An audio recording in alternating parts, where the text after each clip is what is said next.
A second video on VDM. The first one, I talked about my health and everything. I'm going to go to the point now. I looked at this whole thing and I did what they call a preliminary investigation. When you're doing preliminaries in journalism, you don't spend money, you don't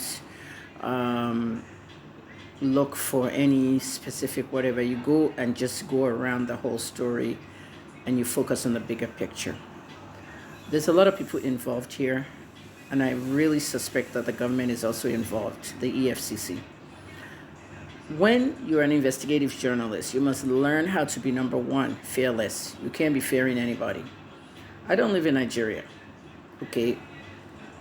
I'm not in any super modern country, but I can tell you one thing, that if I was living in Nigeria and sitting down in my room now on this bed, I'll get an invitation from everyone, from the EFCC to the police. They might even come and try and arrest me, but they know my own deal when it comes to that. I had 6 invitations before I left.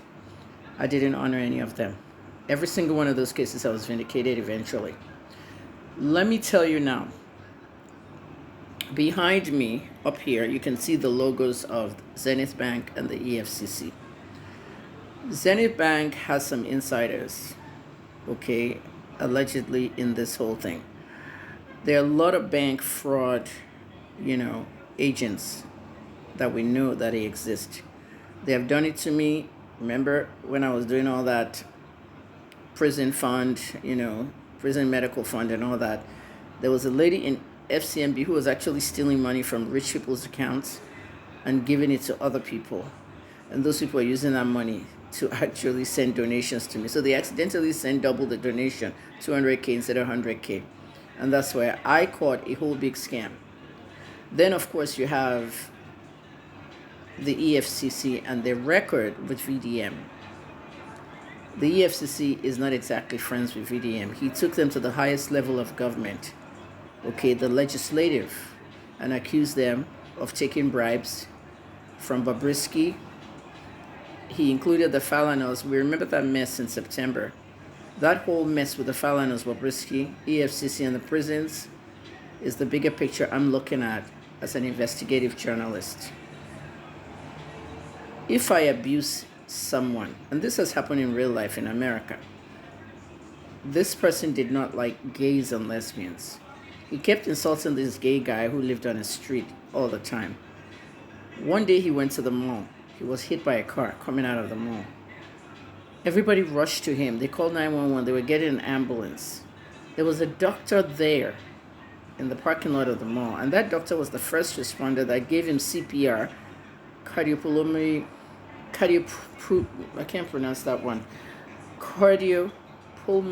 resuscitation, to at least keep him alive until the ambulances got there. This was a doctor. This was the doctor that he was always yapping on his street. This doctor was gay, but he didn't know this person was a doctor. And that was the person that saved his life.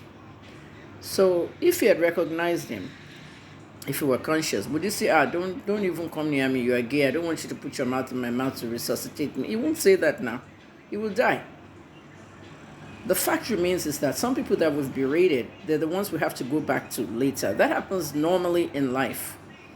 And I simply believe that this was all orchestrated so that VDM can now come to the EFCC for them to not get to work for him. You have to focus on the bigger picture. This is not imagination. This is how I'm able to solve 13 murders with Toronto police. This is how I'm able to solve many cases, or a money case, COSA, Ikoyi building, all these things. Okay, when you go to journalism school, they'll teach you the basics, but when you leave that journalism school, the beats, you have to put them into action. If you want to be a sports reporter, you have to be at sports games. You can't sit down in your house and be compiling scores.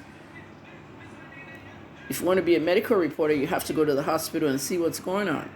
And in investigative journalism, you have to investigate. It costs a lot of money. You have to travel, you have to get in a car, you have to do this. And this is why some of us independents always beg for money.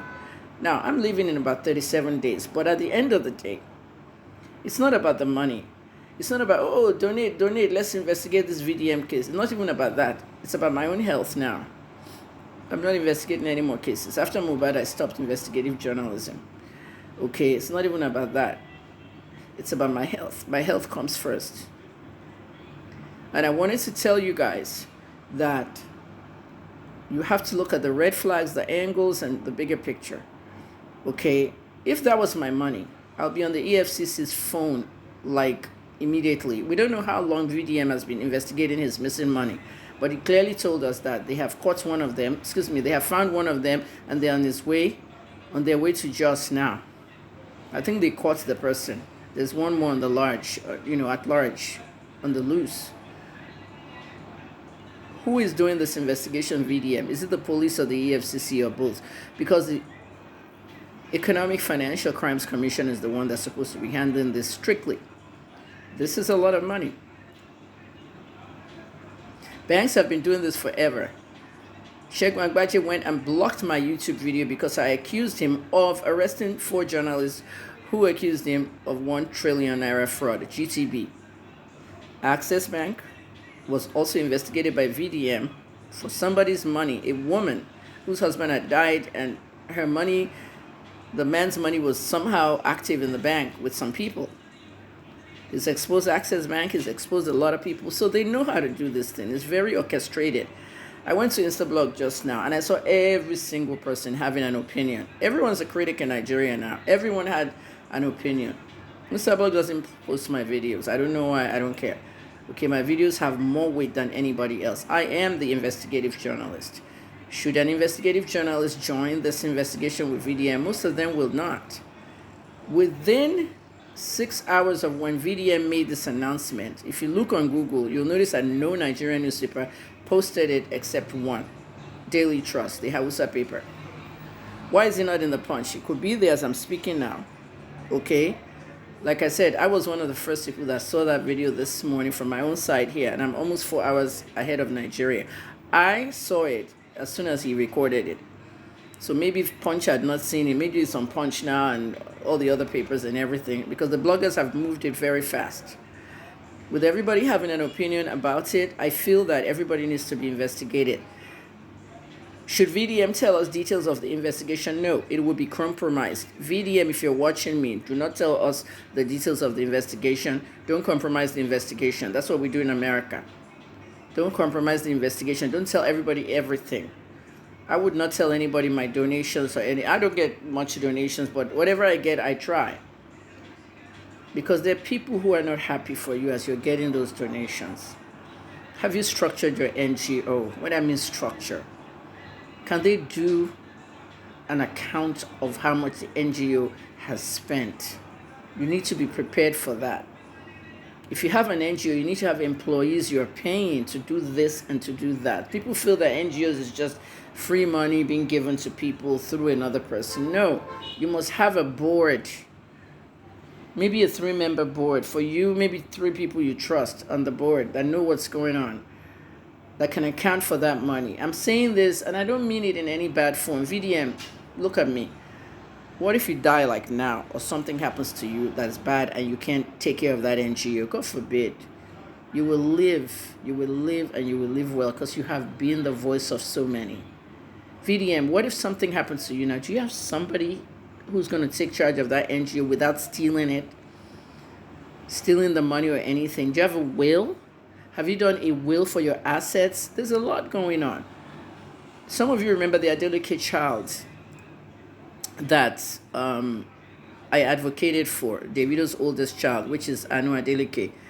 If you remember, I took her to First Bank and opened an account for her, a kiddie account. There are only 2 signatories on that account, the little girl herself and myself. She was 5 when she signed her name on there. I had one of those kiddie accounts in 1969 too. When I came back to Nigeria in 2006, that account was 130,000 and it became my money. When that little girl is 18, she's now 11, the money becomes hers. But I am trying to do a signatory for someone who will give that money to her in case anything happens to me. My children, at least my youngest child, will be the signatory for that. And Anu's signature is still on there. Do you have a signatory, VDM? Get all that stuff together, but first recover that money. And the EFCC needs to cooperate in getting your money back, because this might have ties to anything.